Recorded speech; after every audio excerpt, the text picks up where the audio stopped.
Projeto especial 100 anos do rádio, uma realização do Labicom, um projeto da Universidade de Sorocaba, a Uniso. E hoje nós temos a honra de entrevistar aqui mais um personagem dos 100 anos do rádio, mais um personagem da história do rádio sorocabano. Estamos recebendo aqui hoje Luiz Carlos Rodrigues, mais conhecido como Luizinho ou Luizinho Rodrigues, como queira. E aqui para essa missão extremamente honrosa, temos aqui a presença de Anderson Santos, Carlinhos Caju e eu, Walter Calles. Vamos bater um papo com o Luiz para ele contar um pouco sobre a sua história dentro do rádio. E vamos começar, obviamente, lá no início. Aquele garoto pequeno, né, guarda-mirim, ainda, começou a trabalhar na Rádio Cacique. Eu só me lembro de uma história, que inclusive foi contada por você mesmo, Luiz, mas daqui a pouquinho eu vou falar. Você está nervoso? Está tudo bem com você? Jamais. Está tudo bem? Está feliz? Está tranquilo? É quase uma inquisição aqui, né? Não. Para quem não está vendo aqui, Walter Calles, Anderson Santos e Carlinhos Caju. Pouca história deles para contar, né? Não, mas o Luiz é essa figura que é muito querida por todos nós, mas ele tem muitas histórias interessantes para contar. E como um bom adolescente, né? Ainda na adolescência começou a trabalhar em rádio e tal. Luiz, a primeira pergunta que eu faço, e depois eu passo para o Anderson, que ele conviveu mais tempo com você, né, nesse período de Rádio Cacique, que é onde você começou.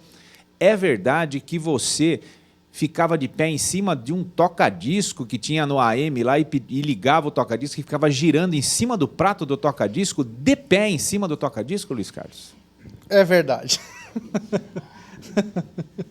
Essa é uma história muito interessante, porque eu era ainda guarda-mirim, eu tinha lá, sei lá, 13, 14 anos, e eu pesava lá, sei lá, uns 40 quilos somente. E lá tinha uns 2 pratos super som. Aquilo era uma obra de arte, né? Era toda uma estrutura gigantesca. Podia subir em cima do toca-disco que ele virava. Era um negócio interessante. E isso aconteceu. Isso é uma realidade. Aconteceu. Não, essa não. Muita coisa do que vão falar aqui é lenda. Eu creio que não, Luizinho. De qualquer forma, eu queria cumprimentar o Walter, o Caju, 2 grandes nomes do rádio, o Fernando Negrão, todos aqui da equipe do Labicom. E você, Luizinho, que é uma pessoa que a gente tem um carinho todo especial e tem muita história para contar. Eu me lembro, 1986, quando eu estava chegando na Rádio Cacique, e eu vi ali, principalmente na AM, Caju e Walter, um rapazinho muito mirradinho, cabelo Black Power, que ele tinha um cabelão Black Power, e usava bota jacatatu, né? E eu comecei a perguntar quem que é esse garoto que está aqui e tal. Eu já tinha uns anos a mais que ele, né? Poucos, mas tinha. E daí me disseram que ele era o guardinha mirim que operava na AM. E, Luizinho, eu quero que você conte para a gente esse seu começo. Como é que você foi contratado na Rádio Cacique? E se você já foi com essa intenção, você tinha algum vislumbre para a vida do rádio? Ou não, isso aconteceu lá, desabrochou lá? Olha, essa história de ouvir rádio, ouvia com meu pai, né? Ele ouvia lá o radinho em casa, ouvia os programas sertanejos, né? Vamos acertar o galo, ouvia lá em Ojuca, sempre no carro a gente ouvia. Mas eu não tinha nenhum interesse em trabalhar no rádio, nunca, não sabia nem o que era isso. Para mim era só uma voz do além falando ali na caixinha. Eu queria mesmo era brincar, jogar bola, moleque mesmo, né? Vender jogo do bicho lá na zona, né? Isso aconteceu também, vender sorvete e tudo mais. Era vida de moleque, né? E eu trabalhei no Jumbo Eletro como guardinha mirim e fui demitido de lá, né? Logicamente que eu aprontei, né? Não tenha dúvida disso que a gente tinha um horário para tomar café, eu pedi para tomar café, ela falou, agora não dá. Eu falei, tá bom, virei as costas, comprei o negócio, fui comer no estacionamento. Aí falaram para a chefe, ela falou, você está demitido. O senhor está demitido. Parece o seu Salomão, né? Lembrando aqui uns nossos amigos. E logo em seguida fui para a Rádio Cacique, para trabalhar como guarda-mirim, para atender telefone, atender aos ouvintes, atender as pessoas que estavam lá. E nesse inteirinho eu ficava vendo ali, que esse monte de gente falando aqui, né? Comecei a circular ali no estúdio de rádio, e os operadores de som na época, lá, Cláudio Honor Geraldo, Antenor Castanho, outros também, eles iam ali na esquina, no bar do Dirceu, tomar um café, comer um lanchinho, só que como era disco, né, era música por música. O que acontecia? Tinha que colocar uma música e sair correndo e buscar um refrigerante, voltar. Aí eles falaram, você não sabe mexer nisso aqui? Eu falei, não, mas eu aprendo. Sempre fui cara dura, né? Aí, então é assim que funciona. E eu, nesse intervalo, entre eles irem lá tomar um café, alguma coisa, eu ficava lá tocando disco. Era 4, 5 canais, uma mesa simples, né? Então era só para ouvir a música, acertava e colocava a música, tranquilo. Um dia chegou lá José Rubens Bismara, o diretor da rádio. Olhou, querido, o que o senhor está fazendo aí? Falei, eu estou passando música aqui que os meninos foram ali tomar café, uma inocência, né? Nem imaginava que isso poderia prejudicá-los. E ele foi lá no bar atrás dos operadores. Trouxe todo mundo, o senhor não pode ficar aí, fica lá voltei lá para a salinha da frente para atender telefone e tudo mais. Eu sei que algum tempo depois, alguns operadores saíram da rádio. E o Zé Rubens falou, quero falar com a sua mãe. Deu ruim, né? Deu ruim. E aí minha mãe foi até a rádio e ele falou, olha, eu sei que esse menino aqui, ele sabe mexer na mesa de som ali. Queria saber se a senhora autoriza ele a vir trabalhar aqui como operador de som. Não vai ter o registro de operador de som, porque eu tinha 14 anos. Né? Mas eu vou registrá-lo aqui como um auxiliar administrativo e ele vem aqui fazer o horário, aprender mais, né, e ser operador de som. E assim eu comecei a gostar disso. Né? Aí vários personagens passaram por lá e às vezes eu ficava de pé para enxergar o locutor do outro lado, porque a mesa alta, no banquinho ali, e essas brincadeiras, essas molecadas sempre aconteceram, né? De estar ali, tocar música para o locutor, abaixar o som e falar que a rádio tinha saído do ar, só para o locutor ficar desesperado. Sempre desde criança com essa molecagem. E desde os 14, 15 anos eu fazia isso. Né? E esse episódio, Walter, Caju e amigos, que ele se levantava para olhar o locutor sentado lá no aquário, isso eu presenciei várias vezes, porque ele era muito pequeno. Eu queria, antes de passar aqui o microfone para o Walter e para o Caju, que com certeza absoluta tem muito a perguntar para você, Luizinho, eu queria que você narrasse a experiência de encontro com dois grandes nomes do rádio sorocabano, Carlos Neves e Zilá Gonzaga, que com certeza absoluta você conheceu na Rádio Cacique, e a Zilá Gonzaga, que foi e é uma pessoa referência na sua vida, foi sua amiga durante muito tempo, saudosa Zilá Gonzaga. Como é que foi encontrar esses dois nomes gigantescos do rádio sorocabano? Bom, a primeira coisa, eu vou falar que Anderson, do Carlos Neves, eu tive bastante contato com ele lá na rádio, e eu não sabia que ele era companheiro da Zilá, né? Porque os dois mantiveram isso por muito tempo, uma vida tranquila, ali, uma vida sem muito alarde de companheirismo. E o Carlos Neves, ele chegava para fazer o jornal da manhã dele, o Jornal da Cidade, e às vezes ele gostava de tomar umas, né? Gostava de tomar umas biritinhas. E muitas vezes eu ouvi, falando com aquela voz potente, colocava a mão aqui, né, para ter uma referência da voz. Bom dia, está começando aqui o jornal. E ele chegava comendo cebola, uma cabeça de cebola para limpar a voz. Que às vezes ele apresentava shows, eventos na região, acompanhava prefeitos, né? E ele comia cebola. E aí o estúdio empesteava aquele cheiro de cebola, né? E depois vinha Roberto Macedo. Era uma briga constante desses dois, né? nesse sentido. Agora, a Zilá, é até bom que você lembrou dessa história, que a Zilá foi um marco bastante importante nessa minha carreira, lá no começo. Que eu levei um cacete em casa uma vez, justamente por conta da Zilá. E a gente brincava, né, nessa época, né, que eu matava a aula para ir na rádio aprender a mexer na mesa de som.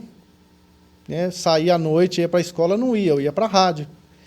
E um dia eu fui com os coleguinhas lá na escola, da escola lá para a rádio para falar, estou na rádio, né? Já, naquela época era outra coisa, né? Você já virava um artista, né?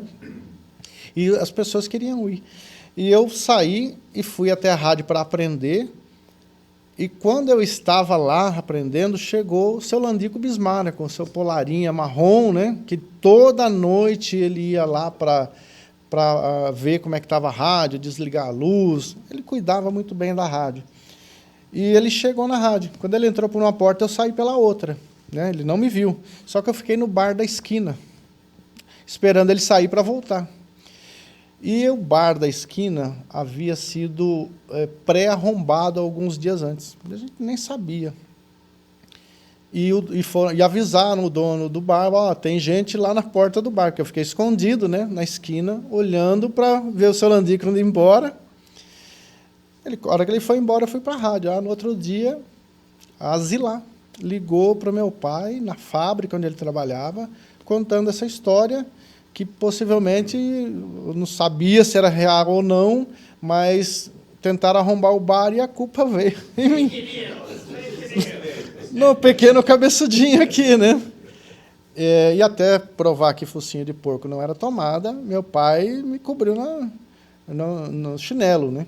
Mas depois isso não procedia, né? E as pessoas iam lá, ela falava, pelo amor de Deus, me perdoa, eu não fiz por maldade. E não foi por maldade, ela fez porque ela me queria bem, né? E essa amizade começou aí e durou até os últimos dias dela.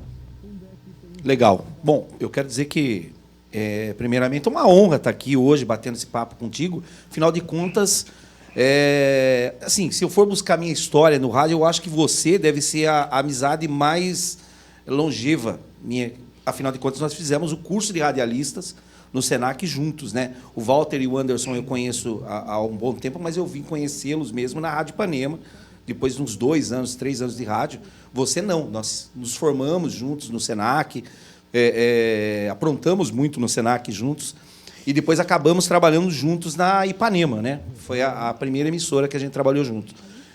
E, assim, eu quero dizer que o Luiz, antes de perguntar, eu quero dizer que assim, é um dos caras mais batalhadores e mais versáteis que eu conheço em rádio.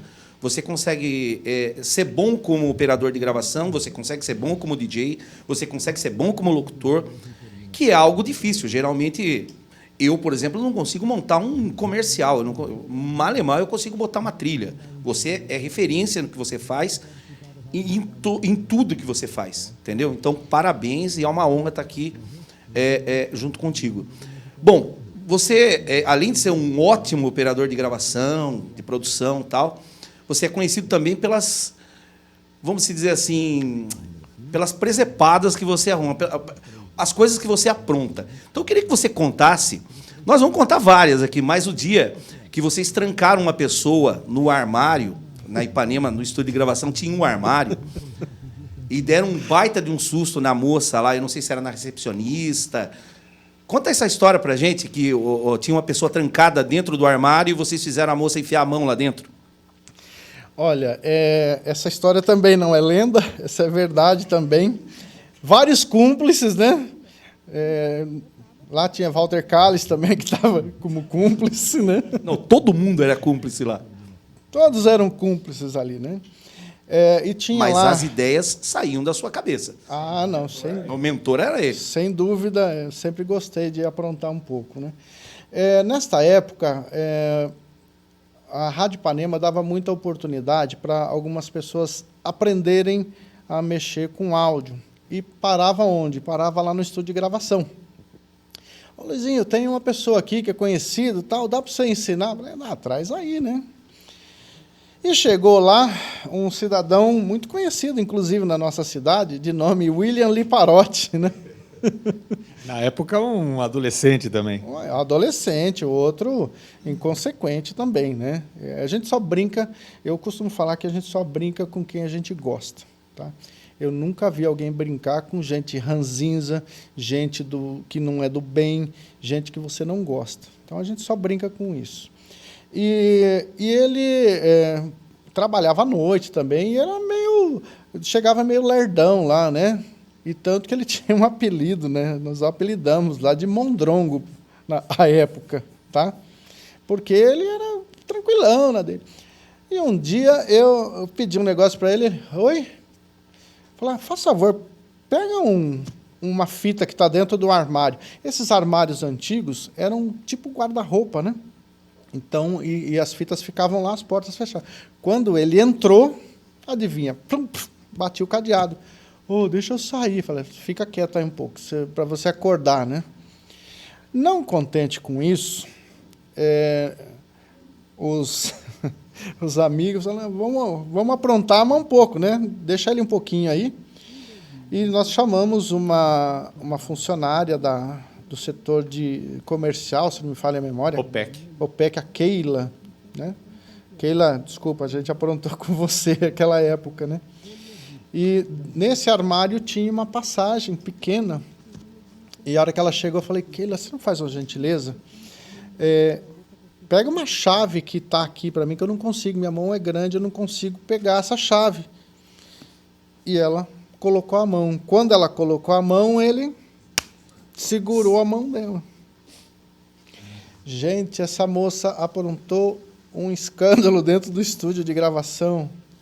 Ela ficou branca, ela quase desmaiou, né? Então, essa foi uma das histórias de Rádio Ipanema, do estúdio de gravação, que rendeu boas conversas com a Filomena, né? Que a gente era chamado lá, a Filomena, com toda aquela voz doce. Luiz, você já é uma pessoa adulta, vocês não podem fazer esses tipos de brincadeira, né? Mas então, não adiantava, né? Não, jamais. E assim, o que o Luiz não comentou aí é que a Keila era uma pessoa, quase não conversava com ninguém, era super tranquila, quietinha, tal, né, religiosa. Foi combinado com o William, né? Falou, a hora que ela colocar a mão, você segura a mão dela, né? E aí que deu todo esse quiprocó. Aliás, o senhor é especialista nessas questões de deixar em dúvida se a pessoa está ficando doida ou não, assustar elas e tudo mais. E voltando um pouquinho para a Rádio Cacique, existe uma história também, que eu não sei se é lenda ou não, que, como você falou do seu saudoso Landico Bismara, né, fundador da Rádio Cacique, né, um dos fundadores da Rádio Cacique, que ele ia à noite e ele gostava de ter os quadrinhos todos arrumados ali na rádio, que tinha um corredor grande ali com os prêmios da rádio, né, alguns certificados, pôsteres, alguma coisa, e ele sempre dava uma olhadinha, ver se estava tudo ok, e você tinha prazer em virar os quadros de cabeça para baixo, só para ver o senhor Landico arrumar os quadros todos novamente lá, Luiz? O seu Landico passava a noite em guarda, né? Passava lá observando tudo, absolutamente tudo. Inclusive, ele me deu uma bronca muito grande, porque eu vi uma máquina de escrever e comecei a escrever lá, digitar meu nome, né? Datilografar meu nome, e peguei o papel e amassei e joguei no lixo. Pois até isso ele viu e ele me deu uma bronca. E essa história dos quadros também é real, ela não é lenda. Tinha comparsas também, né? Gregório Ponciano Garcia, não sei se vocês conhecem como Ringo Garcia, que era o senhor coordenador artístico da época, também era um dos comparsas, porque a gente ficava vendo a reação dele, né, quando ele passava. Mas esse quadro aqui não está no lugar, eu não deixei aqui. A gente trocava de lugar, às vezes descia, invertia o quadro. Ele ia lá, mudava tudo de novo, a gente ia fazer tudo de novo. Mas era molecagem total, né? Nada com maldade, era molecagem total para ver a reação dele e perguntar quem que fez isso, quem fez isso. E ele ia perguntar um por um, todo mundo. Cara de vaso, ninguém. Bom, eu vou passar aqui para o Anderson, porque dando continuidade, porque o período maior de Rádio Ipanema, que é onde nós convivemos mais tempo com você, a gente tem muita história, né? E muitas situações. Você, obviamente, saiu da Rádio Cacique, você foi trabalhar em São Bernardo, né? E depois André. você foi chamado para retornar para Sorocaba pelo então Alexandre Moreto, não é isso que chamou você? Você retornou para Sorocaba para trabalhar com a gente. E eu me lembro bem daquele rapazinho que chegou lá todo com roupa social, sabe? O cabelo já estava um pouco melhor aparado, já estava um pouquinho diferente. Ele melhor apresentável. Ele voltou um pouco diferente de lá, tal. Mas te colocaram numa situação, né? Assim que tudo novo, equipamento diferente, e tudo mais, tal. E você se virou ali, dessa versatilidade que o Caju fala, você conseguiu superar todas essas dificuldades, entre aspas, né, barreiras, novos desafios aí, e se transformou numa referência ali para todos nós. E um dos trabalhos que você fazia também, além de fazer a gravação, era operar o jornal da manhã da Rádio Ipanema, né, que é um jornal consagrado. Na época, se não me engano, nós tivemos vários apresentadores. José Desidério foi o primeiro apresentador e coordenador também. Tivemos o Gileno Graco Antunes, o Terêncio Dias também, Terêncio Costa Dias, que também uma bela voz também, que compunham esse jornal. E depois foram surgindo outros coordenadores, outros apresentadores.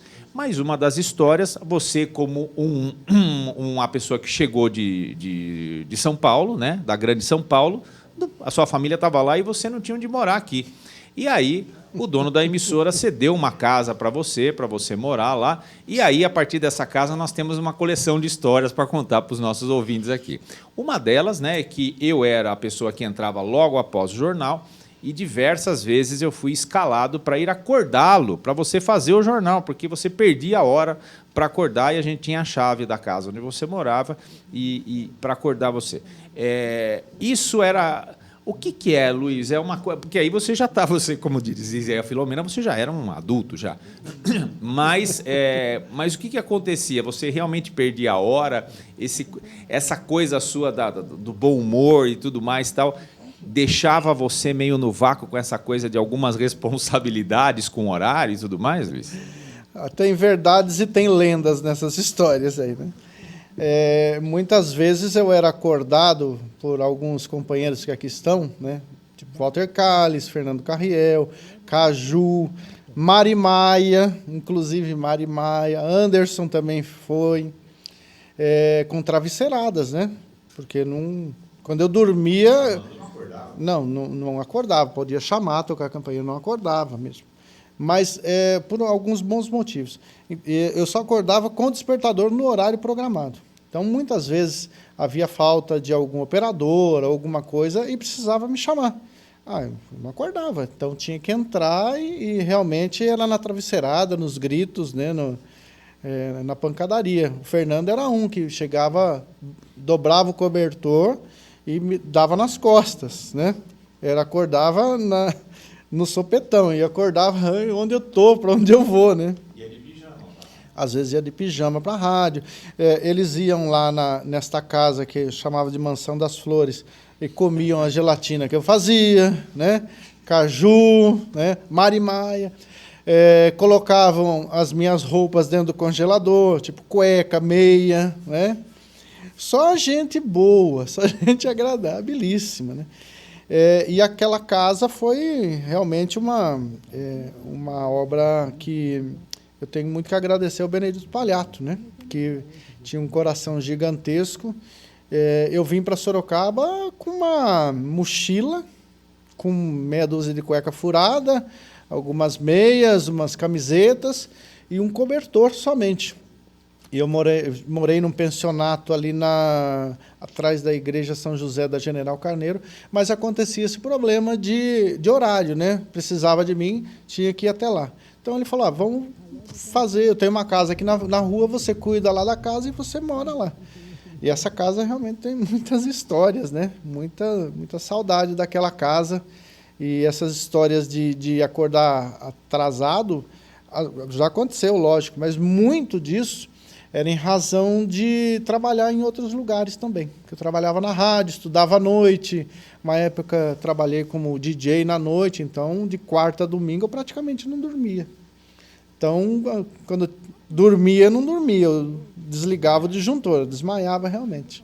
Bom, tem muita história com relação a essa casa e com relação à casa móvel também do Luizinho, né? Mas calma, nós vamos chegar lá ainda. Eu quero respeitar um pouco a cronologia aqui e voltar para a Rádio Cacique, Luizinho.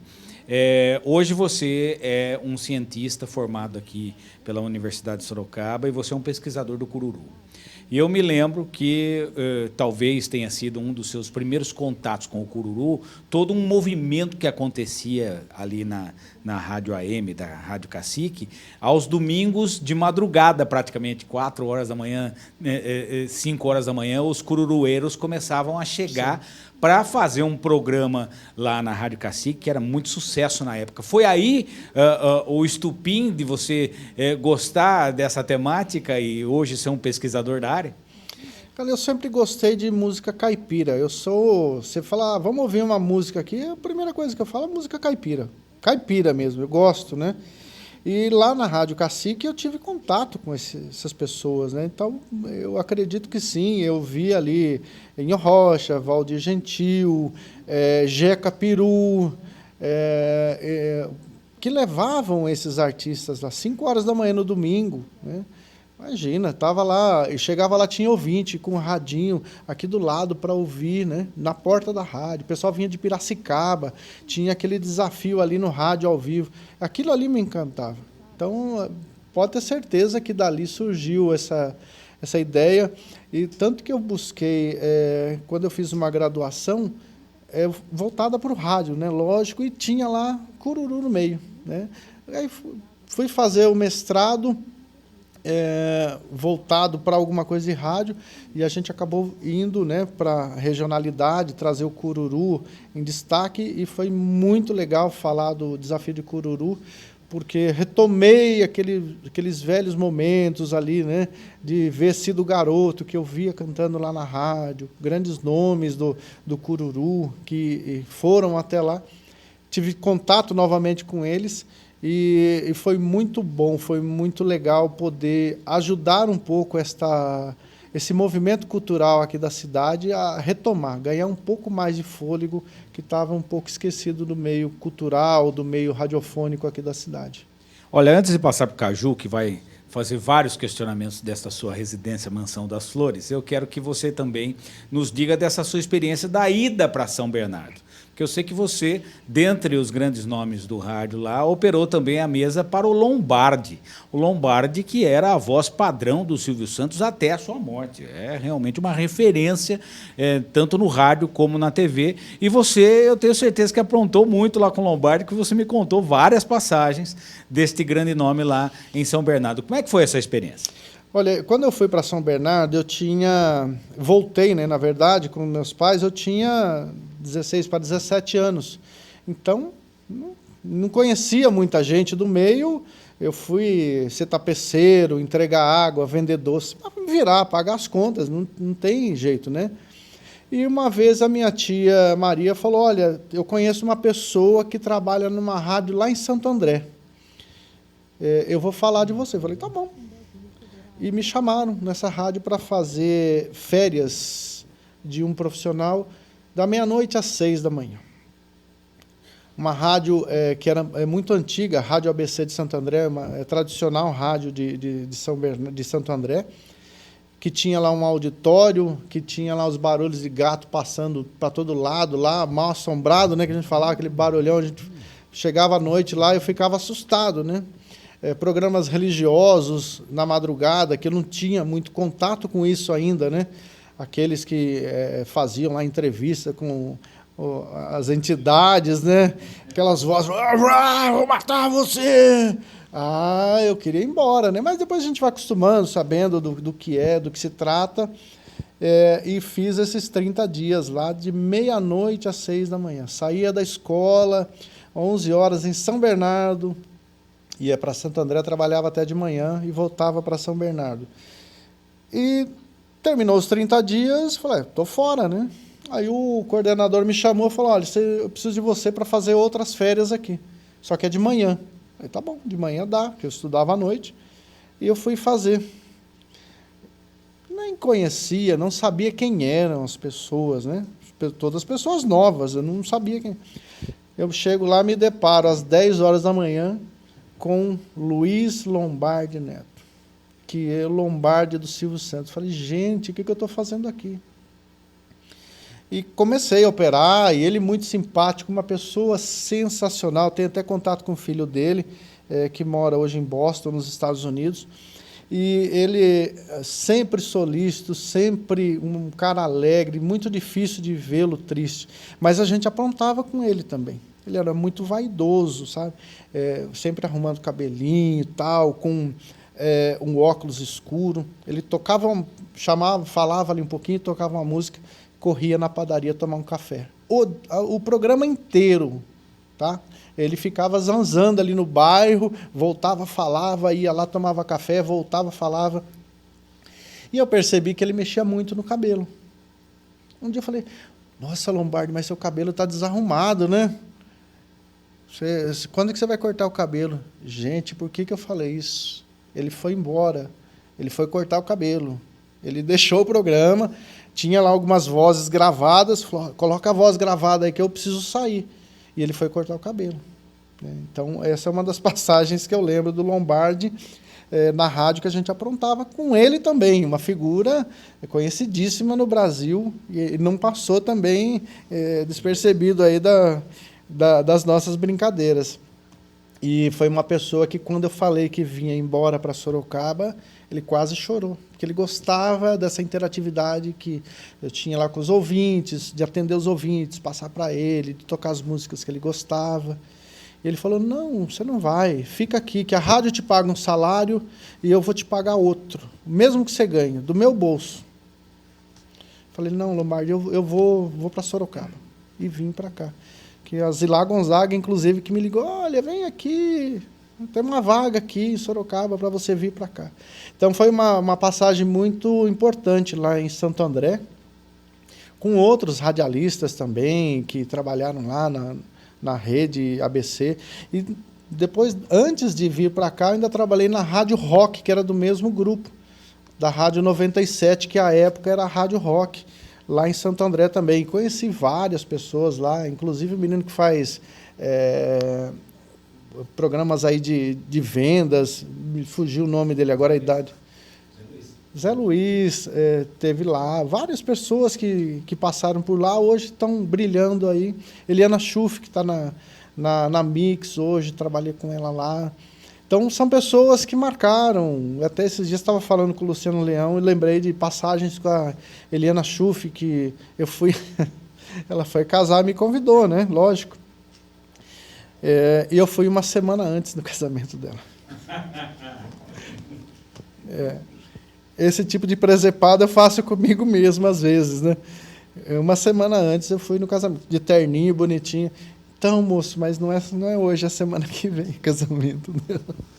Bom, você falou tanto da casa lá, eu vou pedir, você não precisa voltar, eu só vou falar que você esqueceu de falar por que você foi dispensado ou expulso da casa que você morava lá da Rádio Ipanema, né? Que você não contou o porquê. Acordou o bairro inteiro do Vergueiro, né? Daqui a pouquinho a gente vai falar dos perrengues, da casa móvel também, porque hoje a pessoa vê, você é uma pessoa bem-sucedida, um profissional bem-sucedido, e as pessoas acabam não imaginando os perrengues que você já passou, tal, de dormir em carro, que eu vou perguntar daqui a pouco. Mas antes, assim, você tudo bem, você faz de tudo muito bem, mas eu acho que você se destacou lá atrás por ser um excelente produtor, operador de gravação, muito bom e, inclusive, ensinou muitos outros profissionais. Se você pegar aí a leva de operadores de gravação, inclusive meu irmão, que trabalha com a gente na Band FM, vem nessa sequência. Você ensinou o Cepa ensinou o meu irmão, e os seus descendentes, entre aspas, no rádio, estão aí até hoje brilhando e fazendo sucesso. E o pessoal de hoje, o pessoal ter uma ideia, quem gosta de rádio, chega numa rádio, hoje vem muito computador, vem muita edição em Forge, em Vegas, em multipista e blá, blá, blá, e não sei o quê. O pessoal não imagina como era o perrengue de se editar comerciais, chamadas, entre outras coisas. Na tua época, mesmo na época da Rádio Ipanema, que tinha um ótimo equipamento, um ótimo estúdio de gravação, acabava sendo mais fácil, mas era muito difícil. Explica para as pessoas qual é a diferença entre o ontem, aquela época, um estúdio de gravação, uma montagem de spots, montagem de chamadas, tal, para o que a gente faz hoje. Olha, essa história de gravação começou lá na Rádio Cacique. Tanto que quando eu fui para lá, eu vinha todo dia, voltava até arrumar uma pessoa. Todo dia eu viajava de lá para cá para isso. Porque eram os gravadores Akai, né? Na época, eram os melhores que tinham. Então a gente tinha que cortar a fita, gravava um pedaço, colocar, e não tinha essa de colocar a música depois, era tudo ao vivo. Então o operador colocava um disco, né? E pronto, aí locutor, tá com o texto? Vai. A hora que entrava a música, o locutor gravava um pedaço. Aí pegava, colocava em outra faixa o disco. Pronto, aí colocava. Aí nós tínhamos duas partes. Isso para não ficar com o mesmo fundo comercial inteiro, é isso? Exatamente, tínhamos duas partes. Então essa parte do meio, não é hoje você marca um lugar e marca outro e dá um delete e está tudo lindo. Era cortado com fita, com gilete, né? Havia uma régua que a gente chamava, que é um trilho, já próprio para a fita. A gente marcava um ponto lá onde terminava um e o ponto onde começava o outro e cortava essa fita. Tá? Quando eu cheguei na Rádio Ipanema em 1990, ainda era esse sistema, só que tínhamos lá 3 gravadores, já tinham fitas com mais qualidade, com mais velocidade, mas o sistema ainda era esse. Então, às vezes, a digital, se fosse hoje para bater um ponto digital, não tinha, porque a Gillette cortava toda a mão. Era um negócio bizarro, né? Mas era o que tinha para a época. Eu me lembro até uma situação muito importante, que está aqui o Anderson Santos, que vai lembrar muito bem disso. Eu ensinei alguns... Ensinei não, né? Trocamos informações, que a gente, quando fala ensinar, a gente troca informações, né? Antônio Carlos Pardal. Né? Antônio Carlos é um dos caras que a gente gosta bastante, passou aí por vários perrengues também, e ele estava aprendendo a fazer essa edição. E ele cortou um S de uma frase. É um exemplo, compre em 7 prestações. Ele cortou esse S e ficou em 7 prestações. Tá? Eu não lembro qual é a frase. E ele montou o comercial e chamou o Anderson para ouvir. Anderson, vem aqui! De jeitão nele.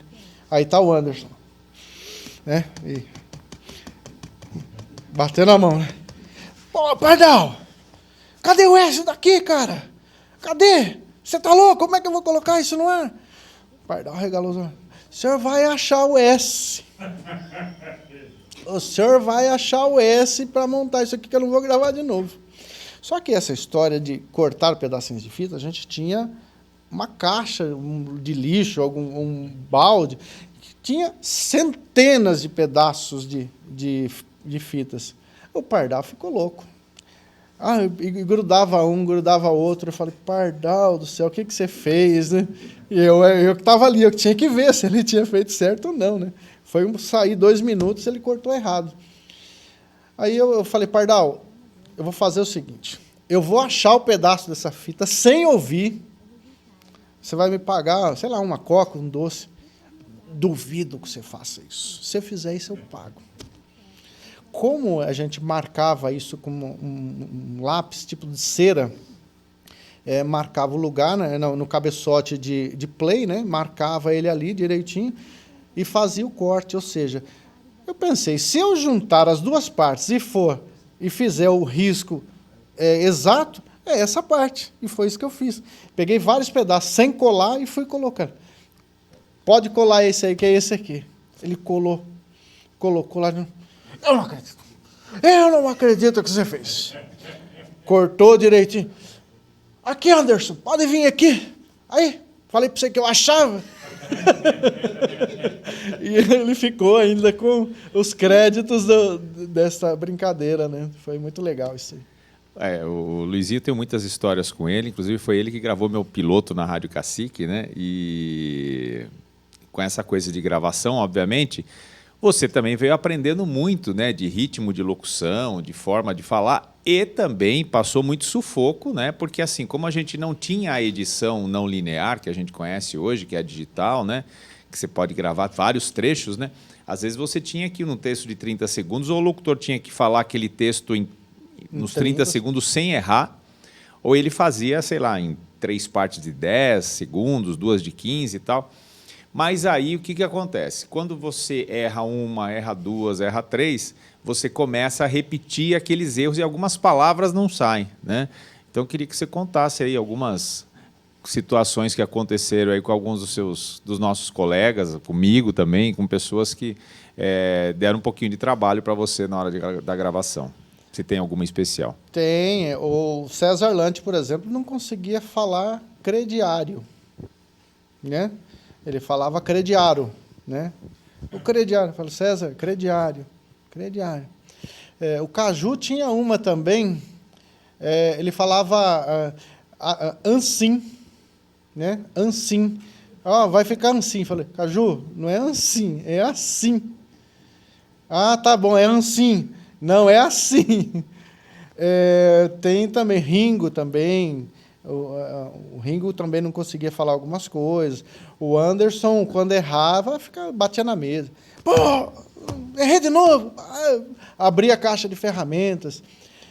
Walter também tem algumas boas aí que não me vem à mente agora, mas inclusive nós tivemos um estúdio de gravação juntos e metade do tempo que a gente levava para fazer era rindo, né, das coisas, né?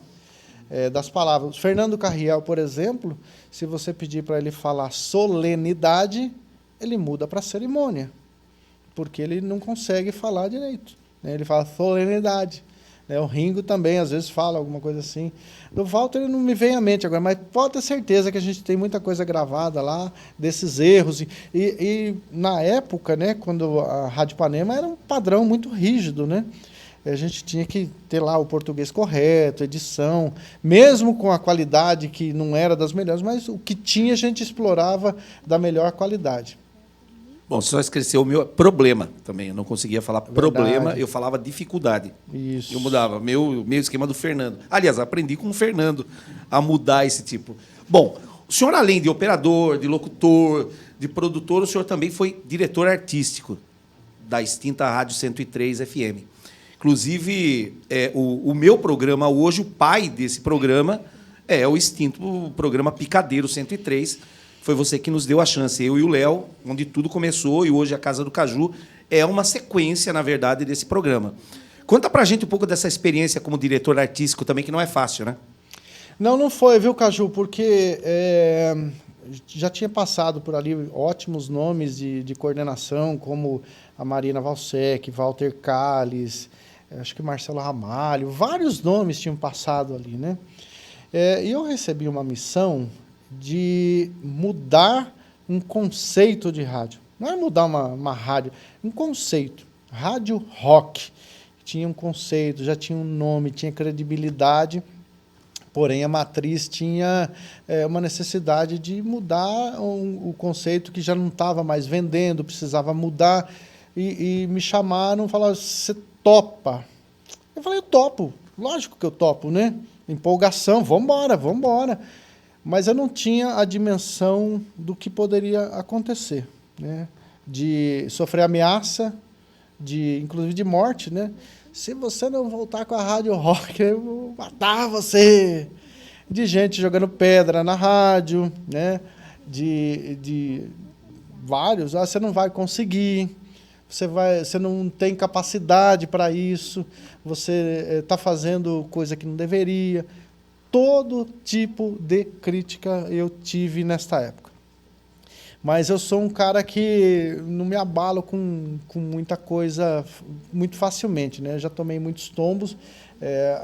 Eu costumo falar que a gente só vai criando calo, né? Pode bater, quanto mais bate, mais a gente tem força para levantar e correr. Eu sei que na Rádio 103 a gente conseguiu ali, com a mesma equipe que estava, sem mudar muita coisa, colocar na cabeça deles que precisava mudar. O rádio mudou, precisava mudar, mais interação. A Rádio Rock tinha lá um perfil tocava mais músicas, tinha uma locução um pouco menos. E aí, o que era a nova performance? Ter mais interação com o ouvinte. Qual era a rede social da época? O Orkut, né? Então a gente começou a criar essas comunidades, colocar o ouvinte no ar, que já tinha. Na Rádio Rock muito pouco, né? Mas tinha um pouquinho. A interação aconteceu de uma forma muito grande. A rede social ajudou muito, o pessoal que trabalhava ajudou muito, mesmo com todas as dificuldades de equipamentos, de pessoal, falta de gente, a rádio aconteceu.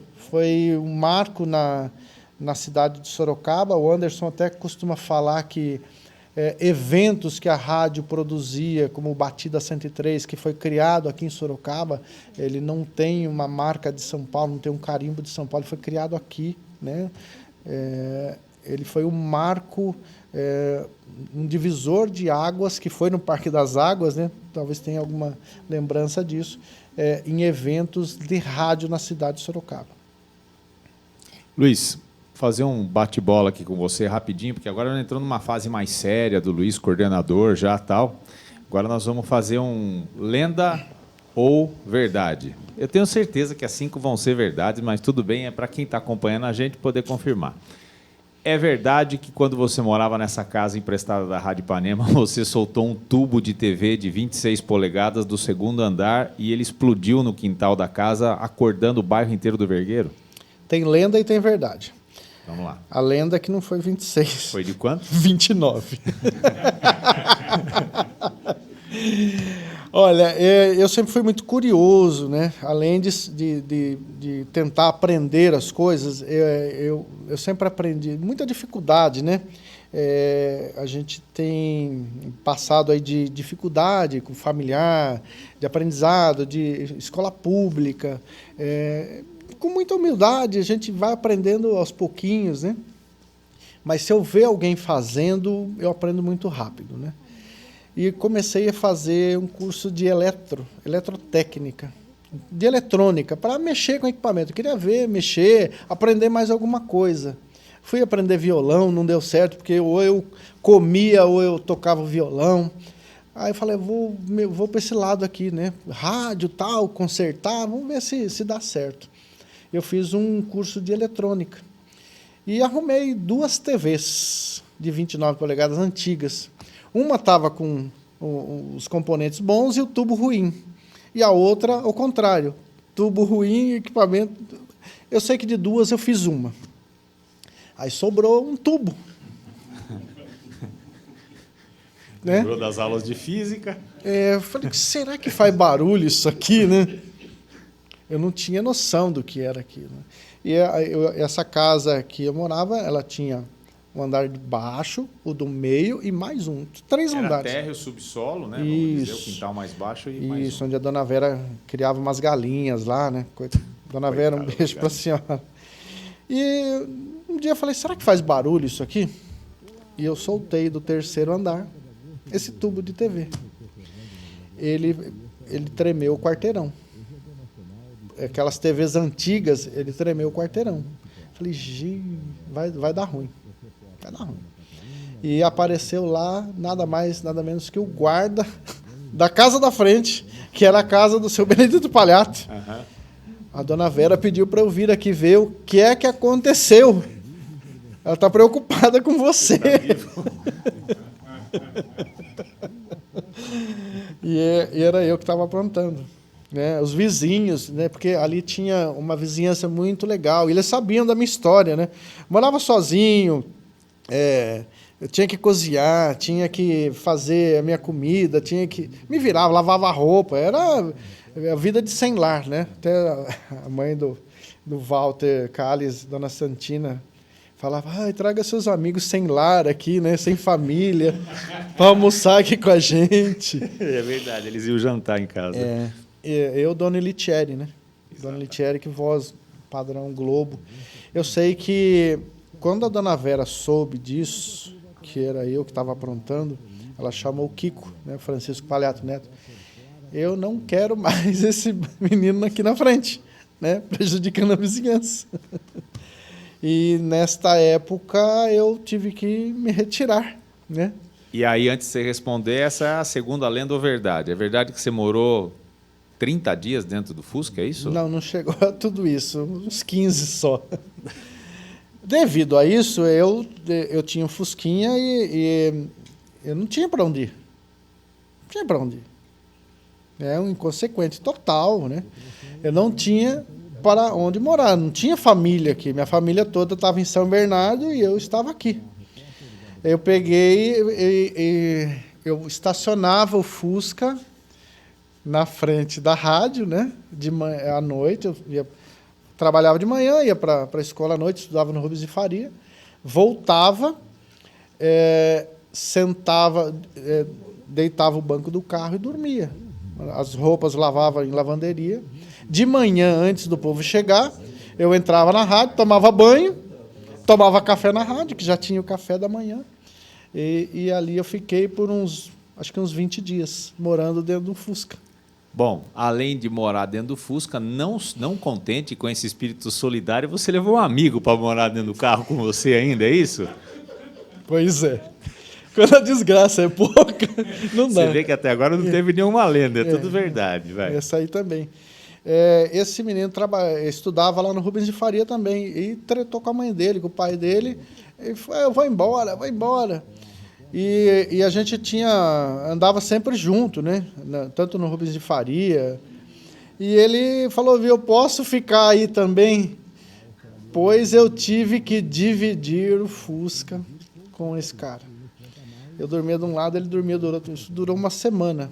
E durante o dia, às vezes quando o carro estava lá, ainda tinha mais visitas. Essa talvez vocês não saibam.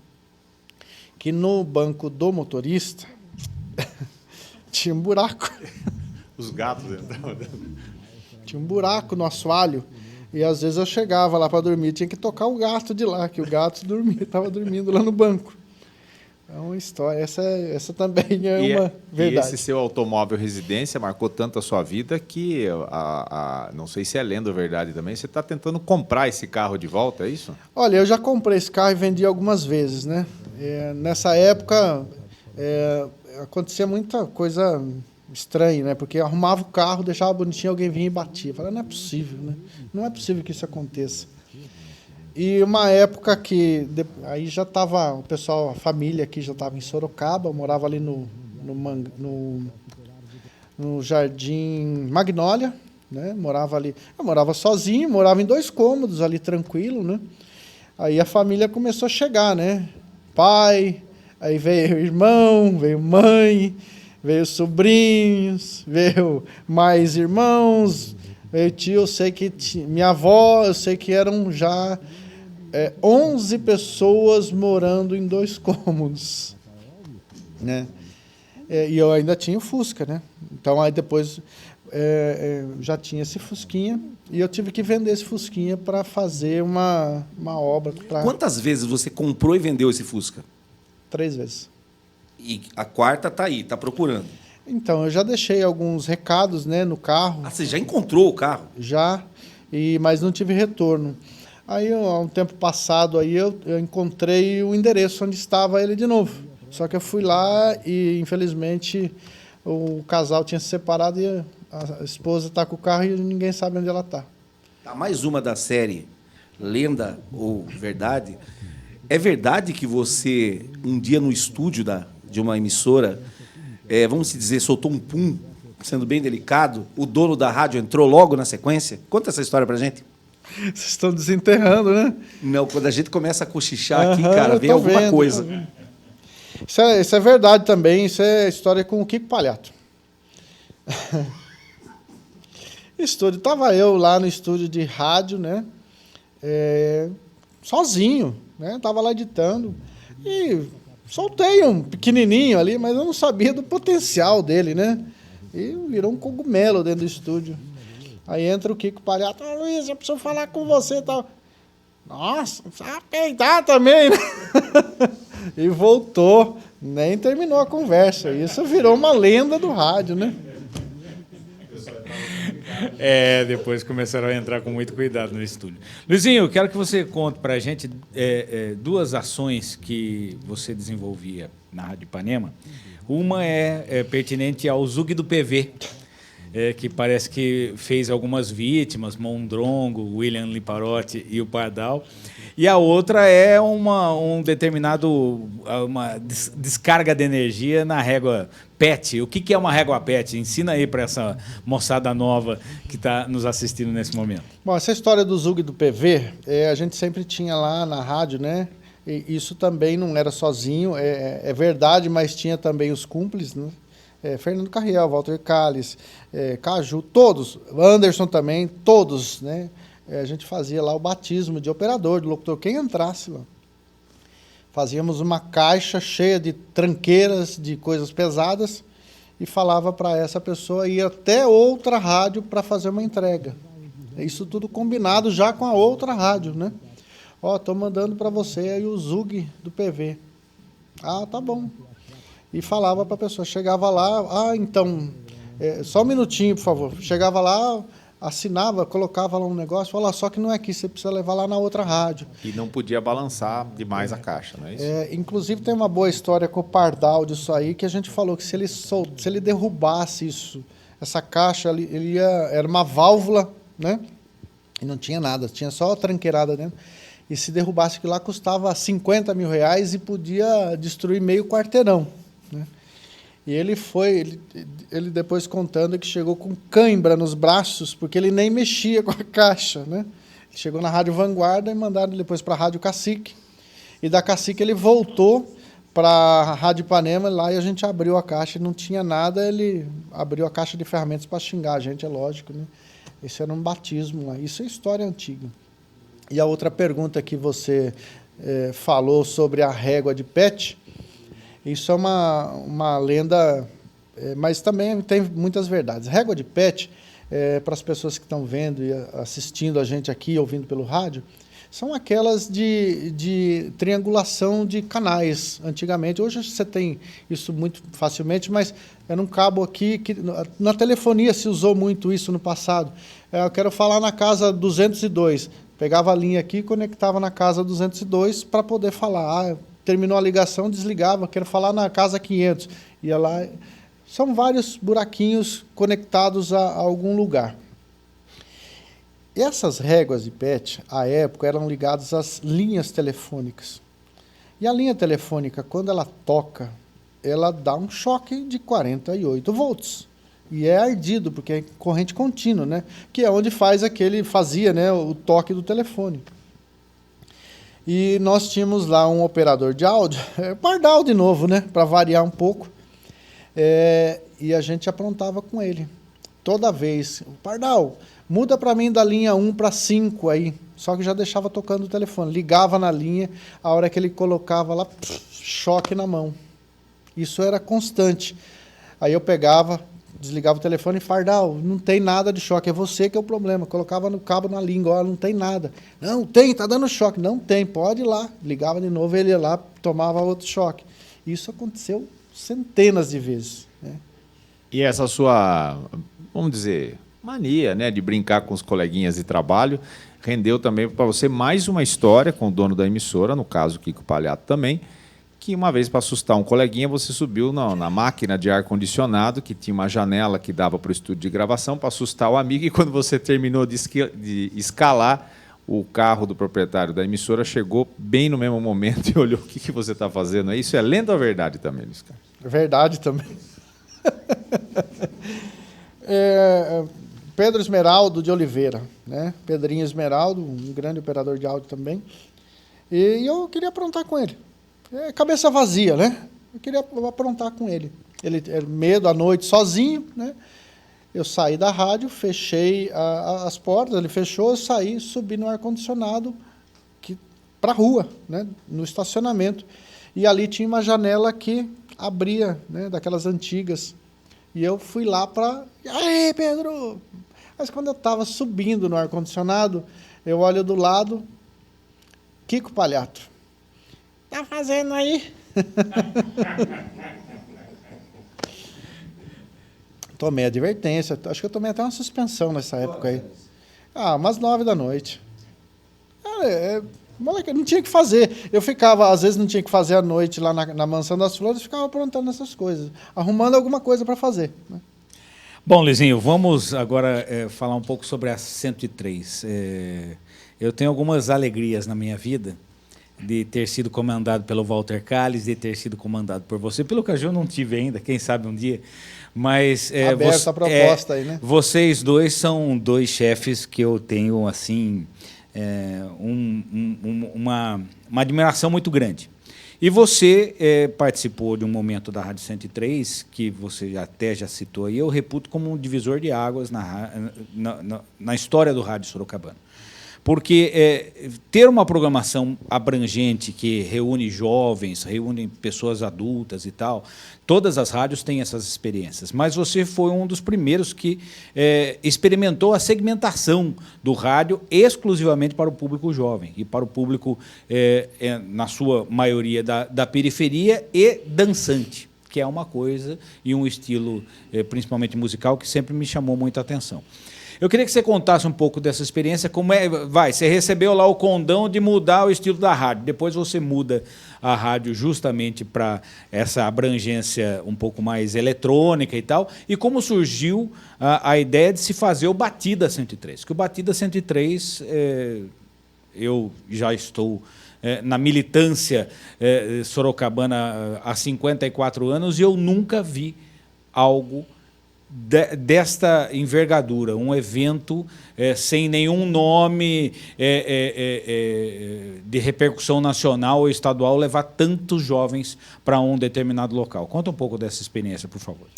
Olha, quando foi mudada a programação da rádio, a gente tinha lá um público que era jovem, mas com as pesquisas ali que a gente fazia no telefone, no YouTube, havia uma necessidade das pessoas se comunicarem, das pessoas se sentirem acolhidas, de ter pertencimento da cidade.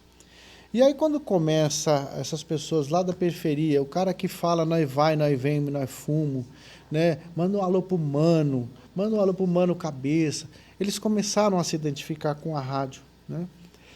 E nós tínhamos lá um programa à tarde, que tinha uma concorrência com a Jovem Pan na época, que chamava Batida 103. Eu comecei a pensar em fazer eventos para a rádio, ou seja, arrecadar mais dinheiro para a rádio, para que a rádio pudesse estar mais presente. E naquele momento a gente pensou em fazer um evento, mas um evento para valer. Porque eu já tinha tido outras experiências com esse tipo de ação em rádio, e eu vi algumas coisas que eu achava que poderia melhorar. Uma coisa era qualidade sonora, potência sonora, a qualidade do evento, para que essas pessoas, sabe, que moram na periferia, que não tenham um poder para ir numa vibe cara, por exemplo, numa rave, que eles pudessem ter dentro da cidade, dentro do seu bairro, ali próximo, algo que chegasse na qualidade disso. Que eles pudessem falar assim, puta, essa rádio me pertence, esse público aqui é o que eu consigo olhar na cara deles e não olhar para uma pessoa que não é do meu grupo social. E quando aconteceu isso, nós fizemos lá no Parque das Águas, que hoje está bonito, maravilhoso, não tinha nenhuma estrutura. Foi cedido para a gente ali o asfalto para que a gente pudesse fazer, e ninguém botou fé. Ninguém botou fé naquilo, porque o negócio vai ser mais um, né? E ali, naquele dia, naquele momento, nós sentimos tanto a rádio, funcionários, a Prefeitura de Sorocaba que nos deu apoio, Anderson, que na época era o secretário de Comunicação, Cultura, né? Vamos fazer, vamos testar, vamos ver isso. E naquele dia, como o Anderson disse, foi um divisor de águas, porque veio gente de toda a cidade. Aquilo lá me causou um problema seríssimo, porque nós tínhamos uma relação aí de 5 mil pessoas, que já seria para a gente um maravilhoso. A Polícia Militar falou que tinha quase 50 mil pessoas. E não tinha estrutura para tudo isso. Não tinha banheiro químico para todo mundo, não tinha segurança para todo mundo. A nossa previsão não era tudo isso. Gente pulando no rio, aí bombeiro falou, precisa parar o evento. E aberto, não tinha fechamento. A partir daquele momento, além de todo esse sucesso, mudou-se o conceito também de fazer evento na cidade. Não se faz hoje evento na cidade se não tiver fechamento, se não tiver policiamento, se não tiver alvará, estrutura, que é uma lista gigantesca que, a partir daquele momento, a gente teve que adaptar para fazer, porque não dava para fazer. Eu tive muitos problemas. Promotoria pública, juizado de menores. Como é que vocês fazem um evento desses? Olha, a gente fez um evento para isso e não tínhamos a dimensão disso, né? Então, a gente está se comprometendo aqui a fazer os próximos com isso. E aconteceu de novo. Aconteceu em Votorantim. A prefeitura, não, pode ficar tranquila, não vai, gente, 5, 10 mil pessoas, porque já estavam acostumados com esse tipo de evento lá, né? Só que esse evento que marcou a cidade de Sorocaba, ele se tornou um referencial para a região. Não foi só Sorocaba e Votorantim que veio, começou a vir a região também. E em Votorantim, aí não deu. Aí eu, inclusive, tive um problema muito sério lá com menores bebendo, né? Porque não é nossa vibe é fazer o evento. E na época a prefeitura ia cuidar dessa parte, mas não tinha controle, não tinha como controlar.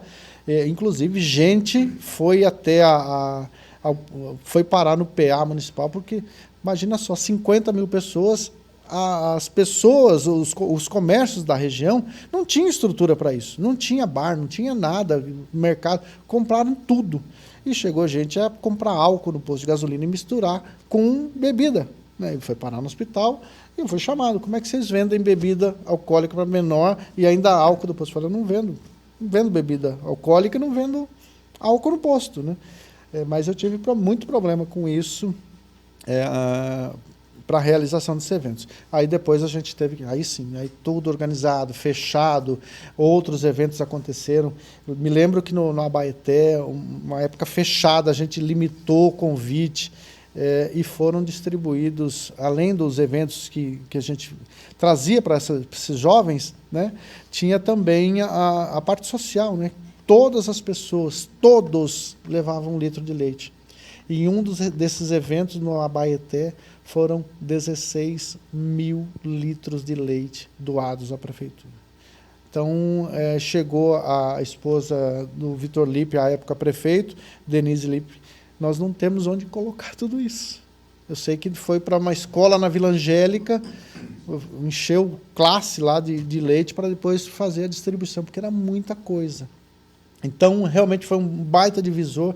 E o principal de tudo isso, Anderson, Walter e Caju, é que as pessoas se conectaram.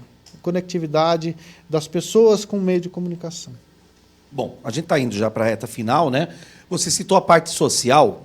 É lógico, nós que trabalhamos em rádio, principalmente a gente que dirige uma emissora de rádio, a gente sabe da responsabilidade social que tem uma emissora de rádio. É óbvio que a gente sabe. Mas você sempre teve uma noção, e a gente brinca entre nós, é uma brincadeira interna, uma coisa nossa, eu, Walter, Anderson, você e os amigos, o grupo de amigos, é que você é o diretor artístico da inclusão ou da ação social, porque nas emissoras onde você dirigiu, a 103, a Cacique, depois, você sempre teve e também na 103 com essa parte do leite, que você já citou, você sempre teve essa atenção toda especial com a parte social, com essa importância do rádio em ajudar as pessoas, né? Conta um pouquinho para a gente sobre isso. Caju, eu acho que o rádio perdeu muito disso, né? Rádio é informação, é prestação de serviço, é aquele companheiro não só para estar ali atendendo uma pessoa que está na casa dela, de repente, com uma depressão, está triste ou está alegre, né? Mas ela precisa também ter um respaldo dessa emissora de rádio, de ter essa cumplicidade, né? Então, essa ação social nada mais é do que a gente devolver um pouco do que a gente tem de retorno desses ouvintes. Porque eles deixam a gente entrar na casa deles, não nos cobram nada, nos dão carinho, nos dão presente, ligam, falam bem da gente E tem muita gente que abre um sorriso gigantesco para a gente, mas a gente vai ver lá atrás, eles não têm, às vezes, o que comer, o que beber. E nesse caso do leite, por exemplo, atendeu até aos próprios que iam a esses eventos. Então, é um feedback, é uma rede de boas ações que eu acho que deve acontecer. Sempre fiz isso, não só aqui, como também em Minas Gerais, onde fui para trabalhar em algumas rádios. Fiz lá um projeto também relacionado ao Natal de Papai Noel, ia vestido de Papai Noel, né? Louco de tudo. Subir o morro lá em Minas Gerais, chegar numa casa com presente, não é aquele negócio da cartinha, escreve uma cartinha, eu gostaria de ganhar tal coisa. Quantas e quantas vezes eu recebi cartas lá na rádio, eu gostaria de comer um peru de Natal que eu nunca comi, um frango de Natal, um panetone. Então, isso é um trabalho que o rádio deve fazer. E quando chegava nessas casas, para uma criança, chegava lá, tinha mais 10. Um monte de crianças. Eu também queria ganhar. Eu fiz esse projeto com a rádio, pegava patrocinadores, gente para adoção das cartas, mas eu gastei muito dinheiro no meu bolso, porque chegava lá com um panetone para uma pessoa, chegava lá, tinha 10, eu tinha que ir lá comprar mais 9 e dar para cada um. Isso aconteceu muito. Então, essa ação social, esse retorno para as pessoas que nos dão essa atenção, eu acho que é um dos caminhos para a audiência da rádio. Luiz, a gente, obviamente, esse projeto traz aqui os bastidores do rádio, né? Muitas histórias que o rádio não contou, né? E por isso que a gente pega tantas particularidades, que é uma curiosidade que as pessoas têm. O que foi veiculado, obviamente, é interessante, mas muita coisa que acontece nos bastidores elas não sabem.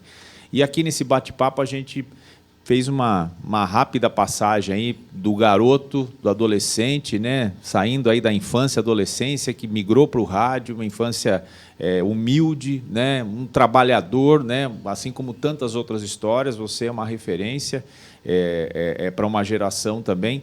E a gente chega nesse ponto todo, né, de evolução profissional, que começou como operador, como guarda-mirim, operador de gravação, produtor, diretor artístico, né, pensante do rádio hoje. A gente fica muito feliz de estar podendo participar desse momento, e você é um profissional que eu tenho grande admiração também, e mais do que isso, né, você é um grande irmão que a vida me deu, você sabe disso. E eu queria saber de você, Luiz, com toda essa sua experiência, essa sua bagagem aí de mais de 35 anos de rádio, como é que você enxerga esse rádio daqui adiante, agora dos próximos 100 anos? Como é que você enxerga o papel do rádio? A comunicação não vai mudar, Walter. Não deve mudar, por exemplo, que tenha um comunicador. Eu acho que o papel locutor, esse que fica anunciando música lá, vou tocar tal música, desanunciar 3, esse papel eu acho que não vai funcionar mais. Porque você tem aí Spotify, tem Deezer, tem várias redes sociais aí que você consegue ouvir suas músicas e tudo mais. Eu acredito que vai continuar, mas talvez não mais com antenas por aí. Acho que, num primeiro momento, com antenas, com rádios com menor potência, ou seja, diversificar, ao invés de ter 8, 10 rádios numa cidade, abrir para quem sabe fazer rádio, para outras pessoas, mais comunitárias, com 1 quilowatt para dentro da cidade, que não atrapalhe o vizinho. Porque hoje nós temos rádios aí com 50, 100 mil quilowatts, rádios de outras cidades que entram aqui que não falam a nossa língua, não falam porta aberta. Então, não tem essa referência. Eu acredito que pode ser que a mudança é muito rápida, mas no primeiro momento, rádios com potência menor, várias numa cidade, ainda com sistema de antenas, mas ainda tem que ter aí um trabalho muito forte das empresas e das rádios de pressionar a indústria para produzir ainda o radinho, senão não tem. Hoje a gente não acha rádio para comprar, né? Só compra os radinhos velhos aqui, os mais antigos, isso a gente consegue achar. Mas eu acho que vai migrar para o digital, mas de uma forma que você vai ouvir rádio. Só que você vai ouvir, Alexa, toca rádio não sei o que lá para mim. No streaming, né? No YouTube, a gente tem rádio web para todo lado. Só vai mudar o formato. Você vai falar no seu radinho, no seu carro, no Bluetooth. Eu quero ouvir a rádio do Anderson Santos. Vai a rádio do Anderson. Quero ouvir a Band, quero ouvir a Jovem Pan, quero ouvir Ipanema, quero ouvir outra rádio. Vai ter ali. Mas eu acredito que, num momento muito próximo, aí, eu acho que esse lance de locutor, sabe, vai sofrer um pouco. Vai ter que ser comunicador, vai ter que criar conteúdo. A música já virou uma perfumaria para o rádio. Não é mais... nós temos aí alguns cases de sucesso, mas são pontuais também. Nós temos centenas de rádios que tem um monte de conteúdo essa audiência está muito equilibrada nisso. As pessoas estão procurando conteúdo. Eu vejo os alunos novos aí, 18, 20 anos, o que eles consomem? Pergunta, você ouve rádio? Não. Conhece rádio AM? Nunca vi falar. Ouve rádio FM? Às vezes eu ouço quando minha mãe está ouvindo em casa. Você ouve podcast? Esse eu ouço. Então, o podcast é o rádio na internet. Então, eu acredito que vai mudar somente o formato em que a gente vai ouvir. No digital, no celular, no podcast, na Alexa, algum equipamento diferente que a gente vai poder ouvir tudo isso. O rádio via satélite também eu acho que é uma boa oportunidade que você possa ouvir a sua rádio preferida da sua cidade em qualquer lugar do país, como acontece nos Estados Unidos. Mas isso demanda tudo de tecnologia e vontade dos radiodifusores. Eles não perceberam ainda que se eles não fizerem um movimento forte, eles vão ir junto com os equipamentos, com a rádio, com tudo. Que a audiência já vem caindo, a rádio, a televisão, o jornal impresso já vem caindo muita audiência, a leitura. Então, se não tomar cuidado, a gente perde essa referência do rádio para ouvir em casa, no carro. Isso é um grande medo que eu tenho.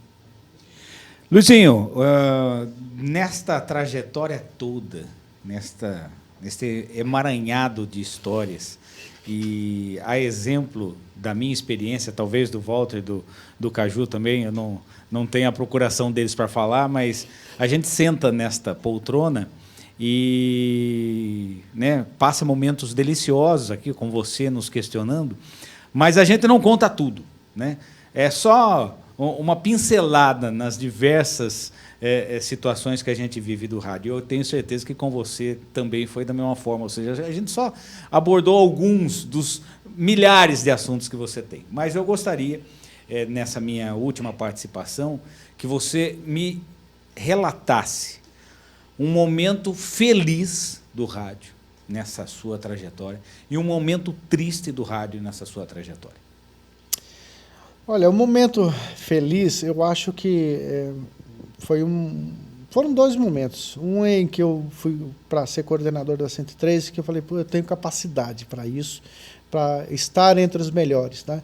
Estar entre Walter Calles, Anderson, Caju e outros aí coordenadores. Falei assim, eu tenho potencial para isso, eu tenho capacidade.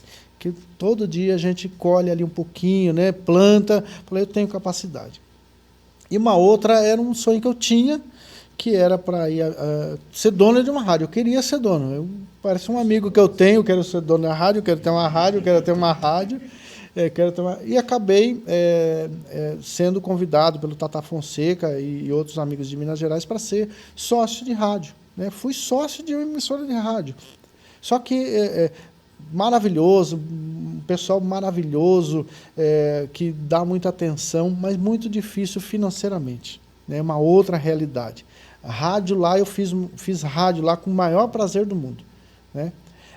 Com vontade, acordar cedo, sabe? Viajar 700 quilômetros no final de semana, ida e volta. Sensacional, né? Foi muito bom esses dois pontos. Agora, momentos tristes, Anderson, eu acho que principalmente o esquecimento das pessoas do meio com quem já fez muito pelo rádio.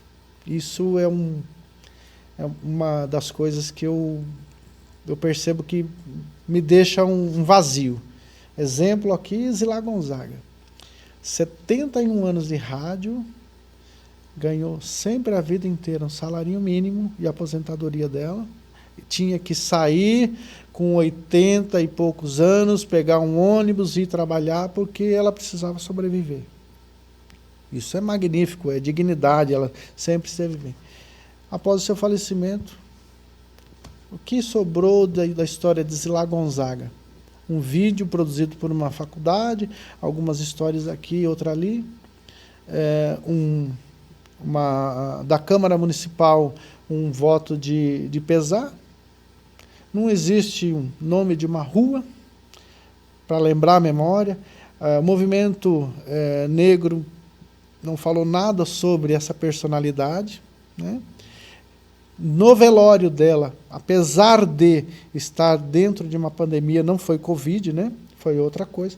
Não apareceu um político, não apareceu uma pessoa que ficava usando do nome Zilá Gonzaga para se projetar no velório de uma pessoa tão importante. Então, isso é uma coisa que eu guardo ainda, não desceu ainda esse momento triste, né? E aí você começa a pensar de outros nomes, né? Eu acredito que poderiam ser muito melhor valorizados nesse sentido, de ter quem ajudou a sociedade, quem projetou a cidade, quem ajudou as pessoas, quem contribuiu para trazer entretenimento para as pessoas, quem falou da cidade, quem viveu a cidade, não tem um reconhecimento da cidade depois que eles falecem. E aí é um receio para a gente, né? Nós já estamos no caminho, né? Já passamos do meio de campo, a curva já está descendo. Será que a gente contribuiu, né? Essa é a minha pergunta. Será que a gente contribuiu para a cidade? Será que nós vamos ser lembrados daqui a pouco ou vamos ser mais um que vai ter um vídeo gravado, uma história, o povo vai contar? Então, esses momentos tristes, assim, eu acho que ainda dá tempo de serem consertados perante a nossa sociedade. Luiz, eu acho que a gente não podia fechar essa sua participação aqui. Luiz Carlos Rodrigues, com esse depoimento que realmente traz a essência até desse projeto que está sendo realizado com tão grande maestria por todos os envolvidos aqui. A gente sabe que você, o professor Fernando Negrão e outros envolvidos aqui, em nome de vocês dois, eu parabenizo a todos, né, que pensaram nesse projeto, que deram vida a ele, de trazer esses nomes do rádio, né, que foram possíveis trazer. Eu tenho certeza que você gostaria muito de ter a presença da Zilá Gonzaga sentada nessa poltrona que você hoje nos concede essa entrevista, assim como nós tivemos a oportunidade de estar aí também.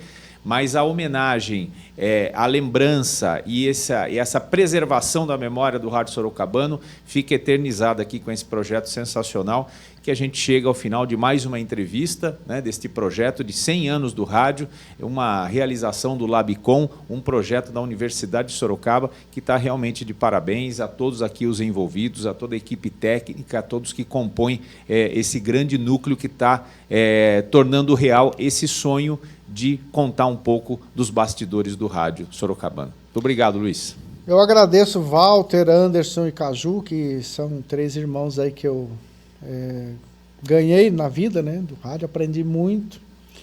Pessoas que, todos os momentos, né, bons, ruins, estão ali, né, nas coisas que acontecem. Preciso de uma ajuda, estou aqui, né. São pessoas que caminharam junto, né, com os mesmos sofrimentos, com os mesmos perrengues, um ancora no outro, um ajuda o outro e a gente vai seguindo. E esse projeto realmente ele tem esse viés, né, de marcar a nossa história do rádio, das pessoas que passaram e ajudaram, e realmente para as próximas gerações, para as pessoas que estão começando agora, olhar e falar assim, nossa, esses velhinhos aprontaram muito, né? Mas eles deixaram história, deixaram legado, deixaram coisas boas que a gente possa utilizar como base, não é como ensinamento, olha, daqui para frente, como uma pesquisa, né? Daqui para frente a gente vai continuar com essa história. E nesse momento eu quero agradecer aqui também a toda a equipe do Labicom, né? Todos eles. Tem aqui João Vitor, André, o Rodrigo Pudim, tem aqui a Tereza, Douglas Vale, os estagiários, todos, ninguém mediu esforços aqui cedo, à tarde, à noite, para que a gente pudesse trazer entrevistados aqui, Luiz Lázaro também, para que o próprio nosso fotógrafo aqui, Fernando Rezende, todos todos que se propuseram a ajudar, cedo, à tarde, à noite, precisa entrevistado, não tem mobilidade. Não, a gente vai buscar, né?